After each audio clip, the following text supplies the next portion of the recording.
Salut. Alors on va commencer l'interview. Ouais. Tu te mets bien prêt? Ouais. Ok. Impeccable. C'est parti pour moi.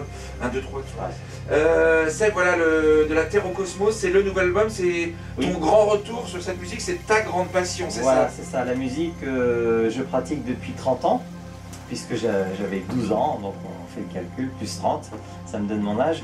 Et du coup, avec mes synthétiseurs, ma grande passion de la musique électronique. Voilà, et tu as même inventé un mot, un slogan, tu le dis et tu le décris? Oui, c'est surtout, j'ai un genre moi, où je m'identifie dans ma musique, c'est la musique électro zen spatiale même, où on peut partir sur des mélodies qu'on pourrait coller sur des documentaires sur la Terre, l'espace, la planète, des planètes, quoi, dans le cosmos. Alors, toi, tu sais faire, parce que tu es baigné depuis 30 ans, tu es dedans. Comment tu fais pour composer, pour avoir cette petite musique, voilà, ce petit truc qui va faire que ça fonctionne? Comment tu pratiques, comment tu fais, quoi? Alors, comment on fait? Alors ça, c'est toujours délicat, parce que la musique, ça vient d'où? Ça vient avant tout du cœur et du cerveau. Donc, c'est comme si tout d'un coup, j'avais une page blanche. Donc, moi, j'allume mes claviers, j'appuie sur des notes, je cherche des sons qui pourraient m'intéresser. Et puis après, je vais mélanger tous ces sons ensemble pour essayer de créer une mélodie ou une ambiance sonore qui pourrait me faire penser peut-être à une musique où on est bien, donc se sentir bien. C'est pour ça qu'on dit toujours l'ambiance bien-être. C'est une musique qui nous porte très loin et souvent même il y a des sons qui agissent même sur le cerveau puisque ça repose tellement qu'il y a des gens qui ça agit sur eux, ça fait dormir les gens, la musique zen. Mais c'est compliqué de dire, c'est toujours compliqué, ça c'est un petit peu comme un chanteur qui va dire pourquoi j'ai fait une chanson et ça a fait un tube et qu'on peut en écrire 4 autres et après ça reste comme ça dans les faces cachées de l'album ou du vinyle. Mais c'est toujours, alors moi j'essaie toujours de mettre en avant des mélodies aussi qui sont faciles à retenir ou à jouer. Pour ceux qui sont musiciens, on peut les jouer sur un piano.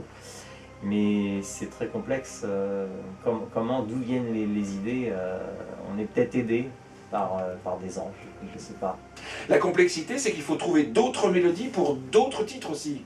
Oui. La couleur de cet album, on l'a dit, c'est très zen, très synthé, mais ça bouge aussi, je crois, tu dis ça, même limite électro un peu, c'est ça? Oui, c'est parce qu'il y a des rythmiques un peu comme une tendance, le chill out, c'est le nom d'une rythmique, ça, le chill out. On tape souvent sur YouTube chill out ou des musiques électro-lounge dans les bars, musique de bar. Donc c'est des musiques d'ambiance, des rythmiques d'ambiance.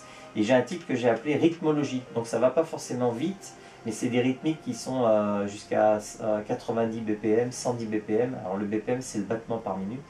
Et ça donne une rythmique qui accompagne la mélodie, tendance zen, quoi, la mélodie d'ambiance. Sur la 10e plage, un rythmologie. Est-ce que c'est l'un des titres qui bouge le plus, peut-être, non?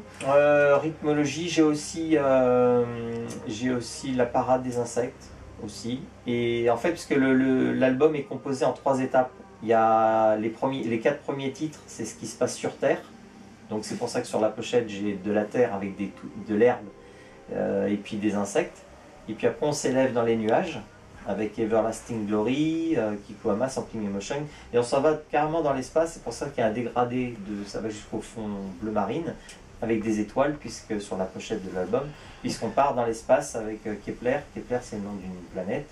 Et puis Cosmos 2020, voilà, on part.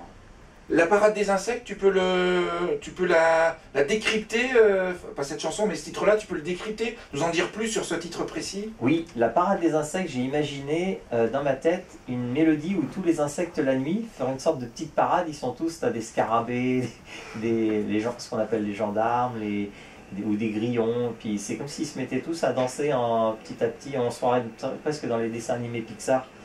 Et j'ai inventé des sons aussi presque de sauterelles ou de grillons avec mes claviers en analogique à la fin. Donc on entend des bruits bizarres, comme si c'était des bruits d'ailes d'insectes. Et alors comme je suis branché manga, je vais faire une allusion peut-être à Dragon Ball avec Cell. Cell, c'était un personnage, un insecte qui attaquait la planète Terre, c'était un cyborg. Et donc voilà, il y a dans la parade des insectes, il y a peut-être ce côté... manga entre guillemets, animation quand j'ai composé ce titre, je pensais peut-être à des dessins animés que j'aurais pu voir à l'époque, adolescent. Donc voilà, c'est la parade des insectes, c'est vraiment lié à la nature, avant tout. Et puis, tu disais aussi, c'est un album qui convient parfaitement dans les salons de bien-être où on se pose, ou c'est ça? Oui, voilà, parce que comme c'est en ce moment, c'est la tendance d'écouter beaucoup de musique de relaxation. Les instituts de beauté en diffusent, on en trouve aussi dans les magasins, on va dire bio, les magasins ou les salons de coiffure aussi.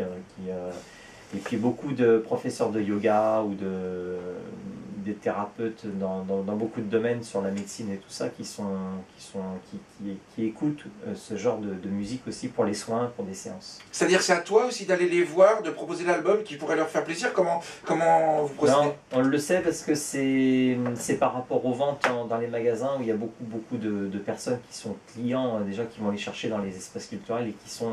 moi je rencontre des gens comme ça toute l'année et je sais que ceux qui achètent ces genres de disques aussi pratiquent aussi à côté, ont des métiers qui sont en relation avec ce genre de musique. Et sinon, on en rencontre sur des salons. Donc j'ai eu l'occasion de faire le salon du bien-être à Cerzeau, là le premier week-end de novembre, et on rencontre beaucoup de gens qui sont énergéticiens, professeurs de yoga, réflexologues, et qui sont voilà, qui pratiquent des séances et qui en même temps utilisent de la musique. Alors, Un truc de dingue. Ouais. et alors voilà, prochainement, voilà, tu balades ton album, tu l'emportes peut-être pas sous le bras mais dans la main, et puis tu vas à la rencontre du public, c'est ça, avec des dates? Oui, jusqu'en mars 2020, donc je vais me balader un petit peu partout, parce que l'album est disponible à l'espace culturel Leclerc de Niort, évidemment. Et je vais faire des showcases, c'est-à-dire j'emmène des claviers, je joue l'album dans les magasins, l'espace culturel de Fontenay-le-Comte, le 30 novembre. Et je vais aller aussi à Jonzac le 15 décembre. Je vais aller l'année prochaine, en 2020, je vais aller jusqu'à Cholet, jusqu'à La Rochelle, au Cultura, ce magasin Cultura. Donc j'ai beaucoup de magasins partenaires où l'album est déjà placé à Surgères, à Poitiers. Voilà. C'est une vraie vie d'artiste, ça, en fait. Tu composes et t'assures la promo? Ouais, c'est ça, mais c'est génial parce qu'on compose, on est en studio, donc on est complètement isolé du monde, parce qu'il faut s'isoler, puis après on sort l'album et là on va rencontrer les gens, et on découvre ce qui est marrant, c'est de voir les gens qui achètent ce genre de musique, et comme ça on peut parler avec eux, puis les gens aiment bien les dédicaces aussi, donc j'aime bien parler aussi, donc c'est aussi important aussi de parler avec les gens. Bien les petits cadeaux sous le sapin, ça aussi, non? Oui, mais ça tombe bien avec les fêtes de Noël parce que c'est vrai qu'un album de musique tendance, musique qui accompagne comme ça pour les familles, ça peut être une idée de cadeau pour Noël, c'est vrai. Merci, petit. Alors après je parle et puis en même temps si tu me prends en photo. J'y ai pas pensé mais je le fais toujours. Ouais. Alors attends, 13 minutes.